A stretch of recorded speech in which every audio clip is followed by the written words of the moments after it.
nyakati zote yuko nasi, atupigania.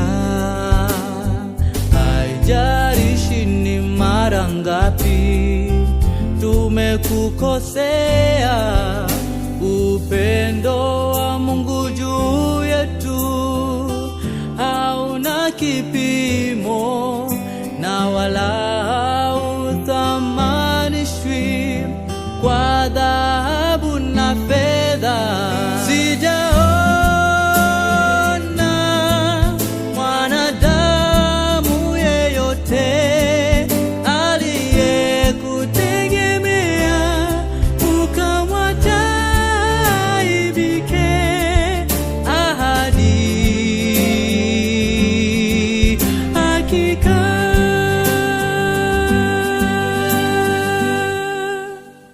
nizunguke duniani hata mwisho sayari, jina lako litabaki kuwa Imanueli, wema